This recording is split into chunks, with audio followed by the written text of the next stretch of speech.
Hello, welcome to the Plaid Oracle. This is a collective reading that was inspired by a couple of poems from this, can you see it, Mary Oliver collection of poems that I just got this book recently.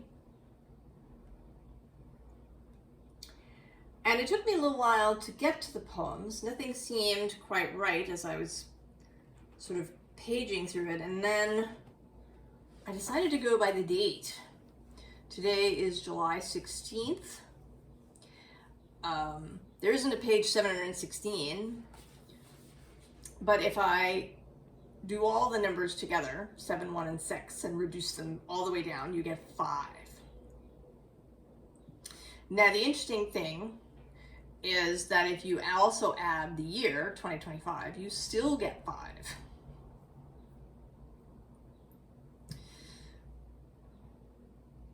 So I have looked at poems on the page 5 and on page 55. And then there's another place where I took these numbers.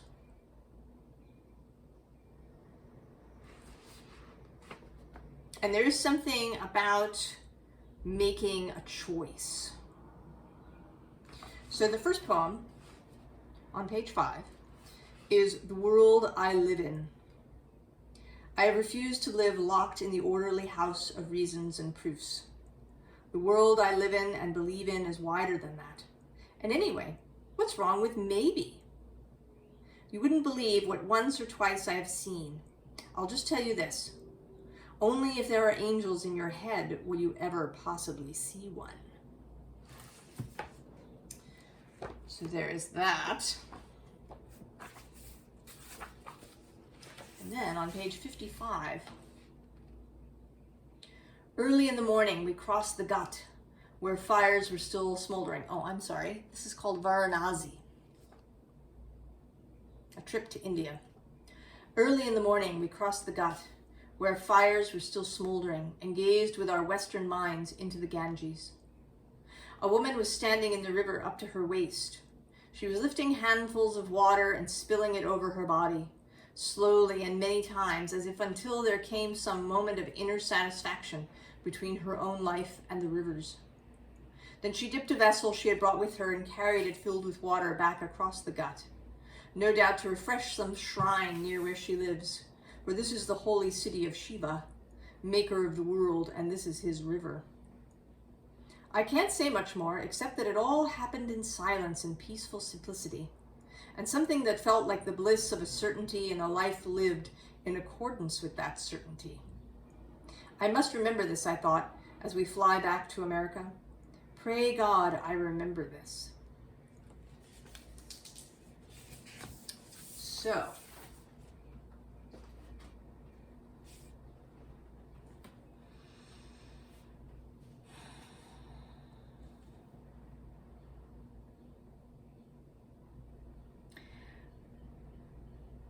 another little bit that kind of fits into this is that over the last 2 days I've heard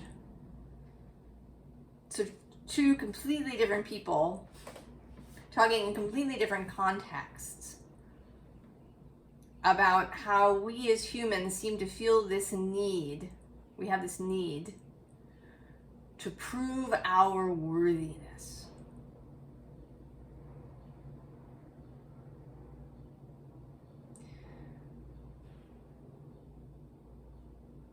And there's something now in this moment about releasing that, about knowing your worthiness. I think, it is about vulnerability, being open to receiving, to knowing, to moving easefully, to being able to move with the rhythm of source, the rhythm of nature, requires an openness. And that is vulnerable. And vulnerability requires confidence. And I think confidence requires knowing your own worthiness. You know, it seems to me that so much of the pain that exists in the world is because people are striving for this achievement, to achieve something, to have something, in order to prove worthiness. If I have enough money, if I have enough degrees, if I have enough whatever it is.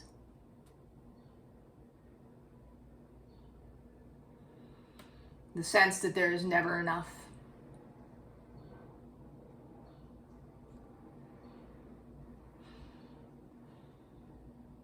And that we must do it alone. I myself must achieve these things on my own.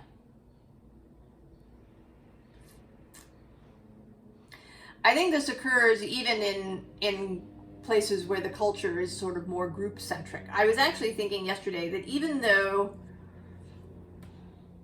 there's this appearance of these different ideas that, you know, sort of the Eastern cultures are seen as more group-oriented, and then Western cultures are seen as more individual-oriented. And there is a way that this is true, but fundamentally, even in individualist cultures, we are seeking approval of the group.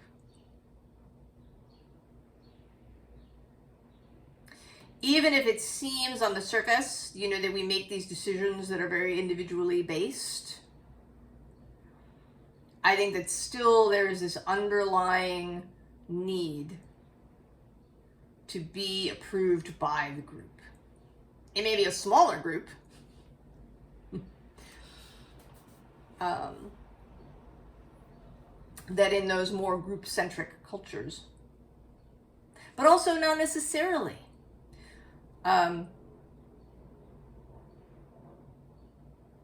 Right? There are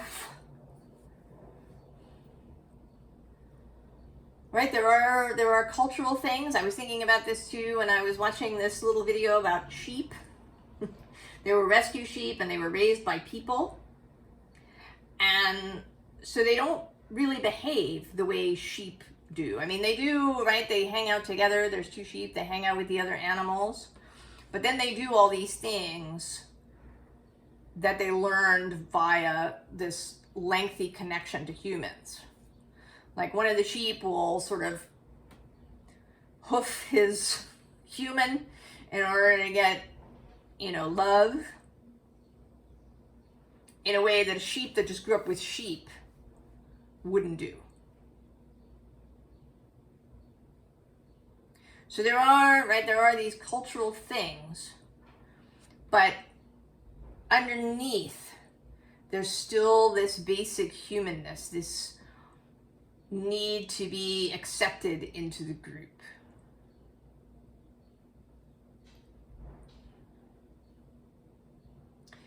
And there's something that wants to come through now about the idea that you are already acceptable, you are already worthy. That there is this cosmic, divine space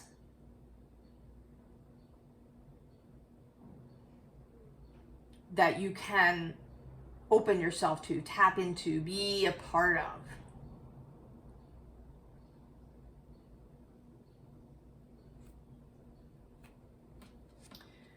So we have this Nine of Pentacles beginning. And this is, you know, mastery of the physical realm, but it's also this kind of solitary energy that you have achieved something.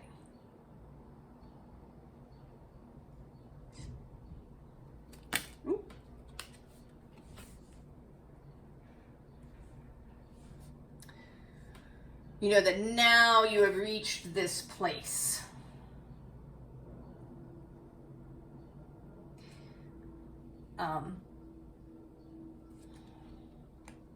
Below it is this Two of Wands that often feels very optimistic, but today feels like there's always something else. like something else to prove, something else to achieve in order to reach this worthiness. Because below it, we also have this Six of Pentacles, this accounting energy. You know, this much in this column and that much in the other column. That there's never enough, and the sun just went away.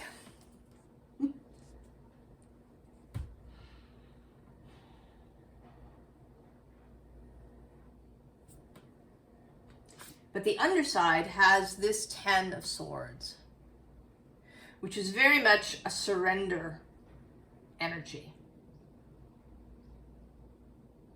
The releasing of these things.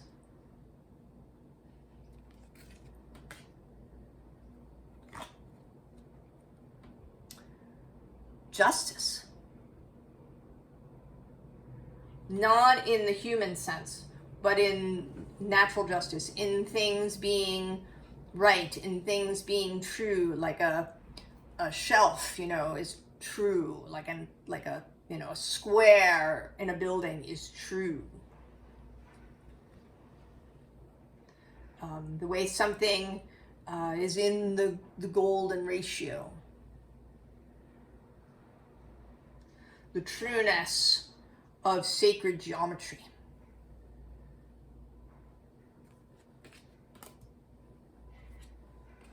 And then the Empress, more of that divine natural energy. Now, at this moment, as I'm doing this reading, Venus is conjunct asteroids Hathor and Isis.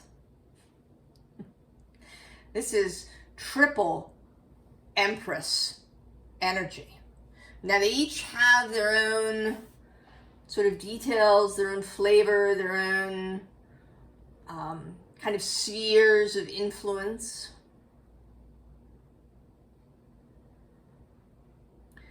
But they are also sort of one in a way. That's something else I've been thinking about. You know, if you Google different deities,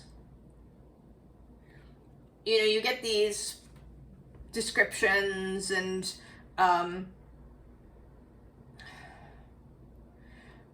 you know, I think that we, in our day and age, we see things so delineated. I talk about this quite a lot, about this left brain thing that likes to divide things up, to categorize, to analyze, to look at in an abstract way. And that this, of course, can be very useful, but that we're too much in that energy. It's the default rather than the tool. And I think we have difficulty sort of understanding these ancient pantheons because those people saw things differently.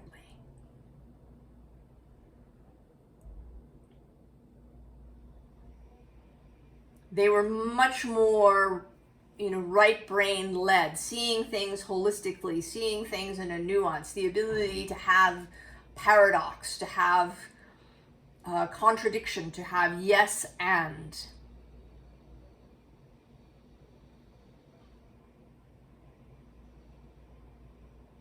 And so I think we don't, I think about this too with other mythological systems, like in the Norse system, there's this idea of the Valkyries.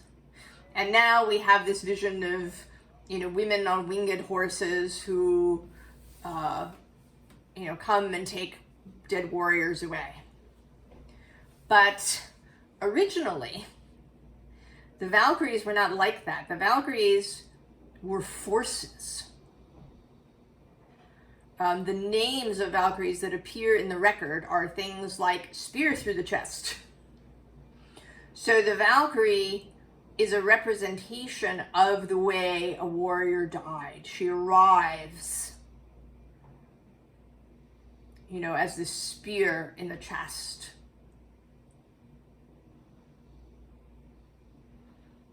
You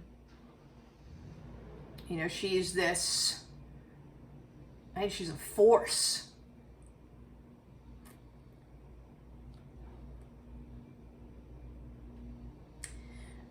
You know, and I feel that way when I read the tarot now. When I was first learning, I of course learned all the meanings, but whenever I tried to read that way, right, it felt clunky. I don't know, it just didn't come through. And it wasn't until much later, when various other changes had occurred for me, that how I read the cards changed. And so there's something too about opening to this, you know, alternative view, that things are not delineated, that there is this mystical aspect to life, right here with this Empress. All of those energies. And actually these two, right, she's got this wand here. And then there's this person with a wand. And I don't see this, the Seven of Wands is sometimes seen as a combative energy, but here she just looks, you know, like she's taken up the challenge. She's going, she's got her dog. Right? These other wands are kind of at the side of the road. She's just, you know, she's focused on where she's going. And this feels like us. You know, that we have this divine aspect that is eternal and forever. And then this physically focused self. You know, and we like to talk about, you know, dimensions and all of these things. We really like to delineate this stuff and give it names and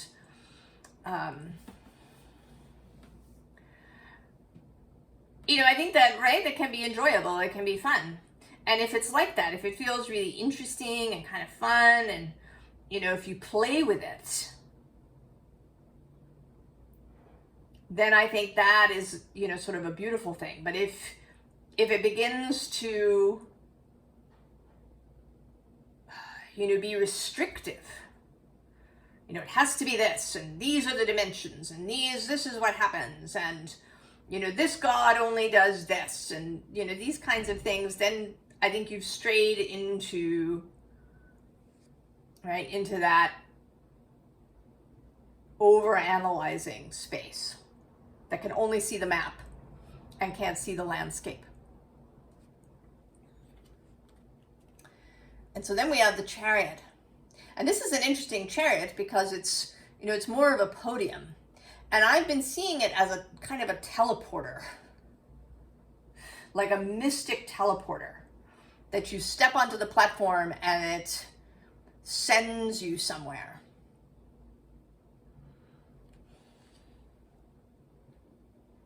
Perhaps that you've never been. Somewhere where you'll be changed in some way.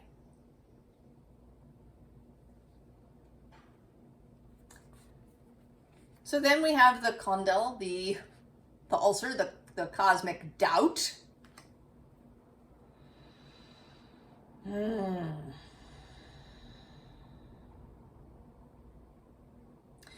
Right, the fears. Our fears show and ulcers grow. Trust the aether light.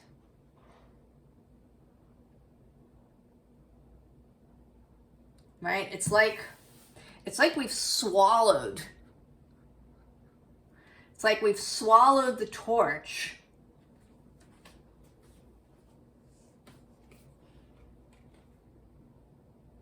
In order perhaps to fit in. You know, we all did it. We have all these things, right? These ways that we like to, you know, say that we're not normal. But I think that nobody's normal.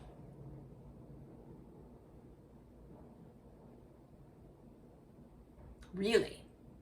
It's, you know, it's kind of custom. It's whatever is, you know, kind of in your group. And we do have to have some of these customs in order to live together.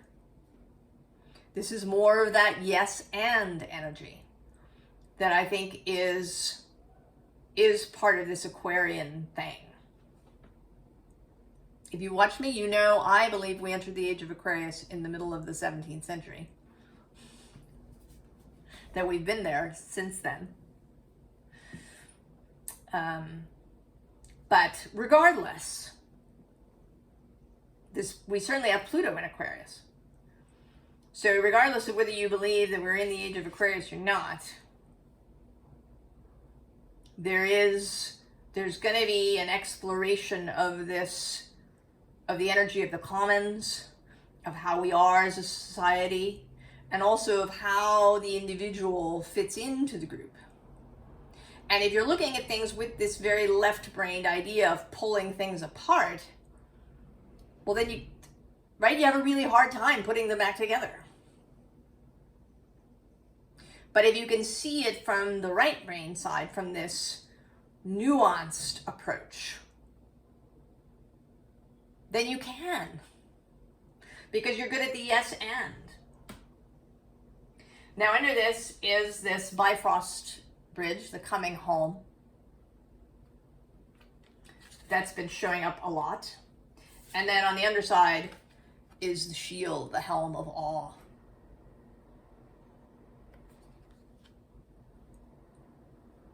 Awe-inspired ancestral collective magic.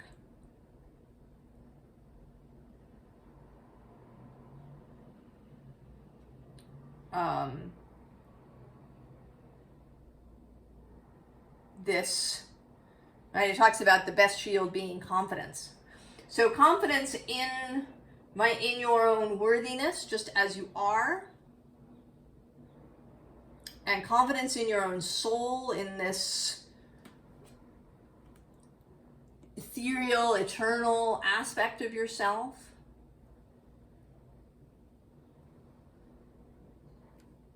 Because then we also have all these elks, protection.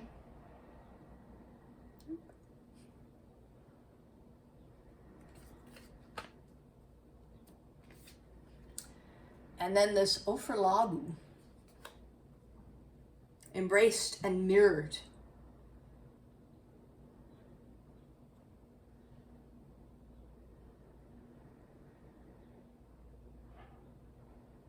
Right? It's about mirroring the divine. Knowing yourself for who you are. That you are this mixed, it's hard even to talk about it. I think that because we are physical, right, we're used to these borders, to things appearing solid. We don't even really have language for it. And that's part of the trust, that you don't, I don't even want to label it this you and the soul. And then there's these three cards. A different card came out, and it was all about the past. And I didn't want it. So I decided to go and get the cards of 5, 50, which is also 5, and 55. And they are Rod or Rido, which is about movement forward. Unsaddle from the tangled stitches that hold you fast.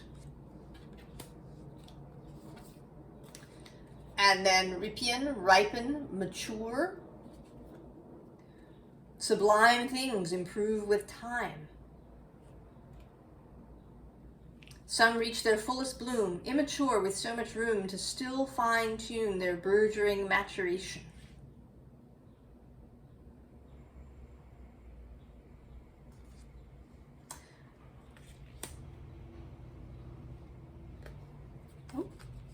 And then the Eperstan, which is the bursting out free.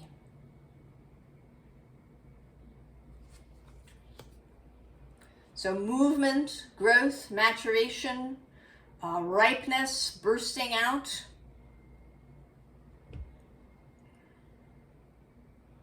Right? Flowers bursting, fruit bursting.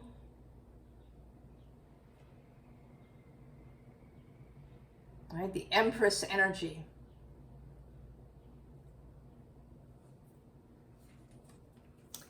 Kindred spirits. You and your soul again. Soul family, vibrational magnetism. You are never parted. We are never parted from the eternal. Below that we have quest, goals, deep shifts, carving out change, inner journeys. Now I'm going to go one more because this is one of my favorite cards. The Ancient Muse, Soul Truths, Higher Self, Deep Inspiration. And, right, this is very sort of Empressy too. This woman made of flowers. And then tune your frequency. Boundaries, magnetism, energy clearing. Now the underside has the celestial temple. Dream incubation, cosmic downloads, divine truths. You know, to be open to things arriving in odd ways, to be open to seeing things in all kinds of ways. If there's any part of you that normally makes snap judgments about things, to resist that impulse.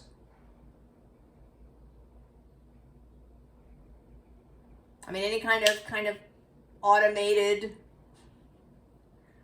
things you might do to see your life differently as a kind of, as a prayer, as an offering, as a song, as a poem.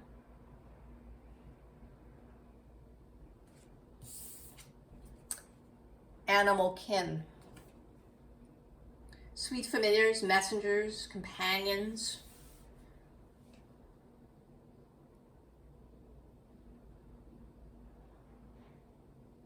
Right? There's this sort of feeling in this card of all of these blending together, blurring the borders between yourself and others. Messengers, guardians, divine orchestration, calling in support, information arising, new ideas,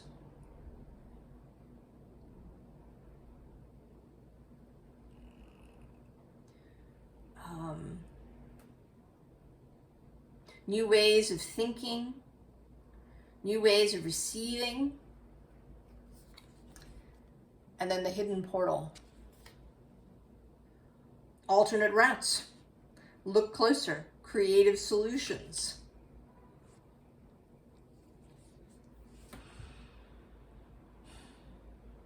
So this is all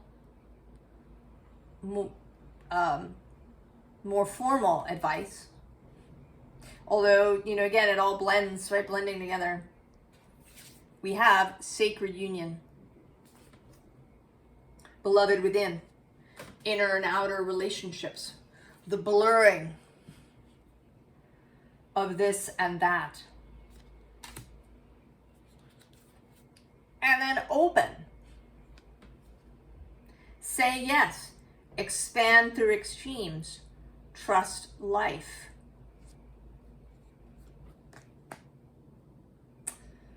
I'm going to go one more. With this lineage of the rose, moved by the goddess. Here for this soul call, gather. The gathering of those of us that feel this now. And then the rose garden. Innocence, forgiveness, be gentle with yourself. and with others, right? We want to gather in the rose garden.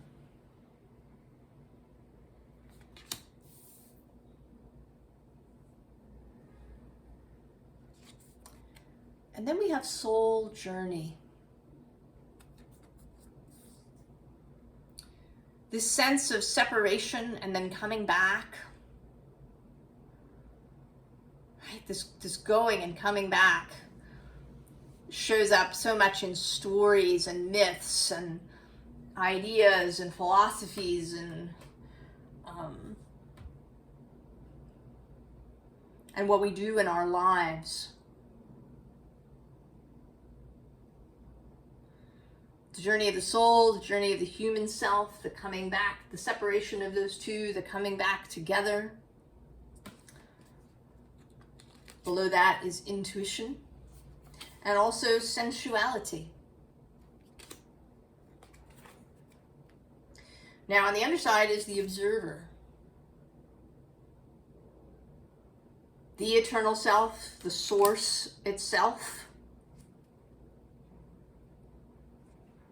The ability to see things from that broader perspective. But there's also, not a cutting off of things. We have sensuality, then we have earth, the tangible. And then we have mindfulness, what happens in our head.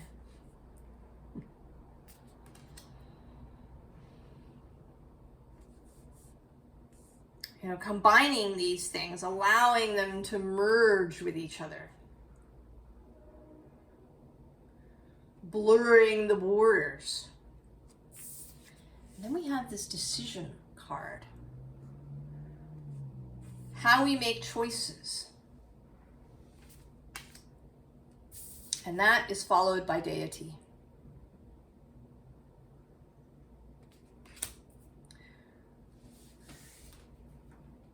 Trusting the divine self.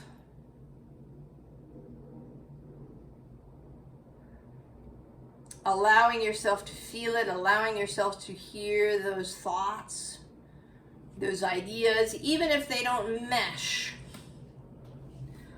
with the, whatever is doctrine where you currently reside.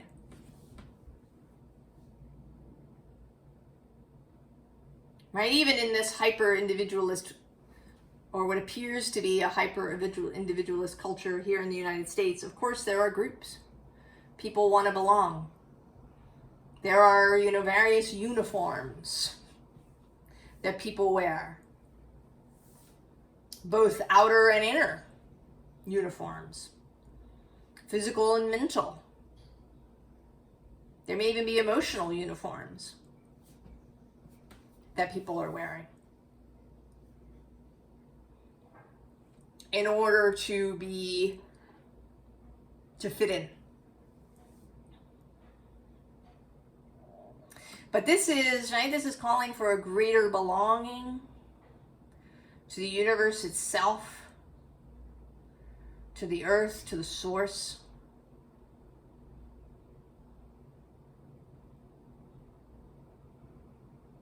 And it doesn't have to be everybody.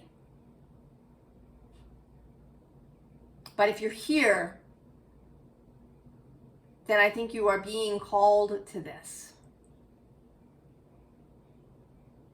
Explore it. How does it feel? What comes up for you?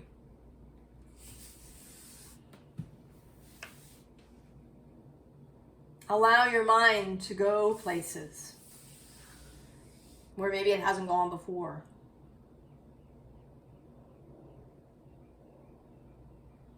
I wish you all the very, very best in your explorations.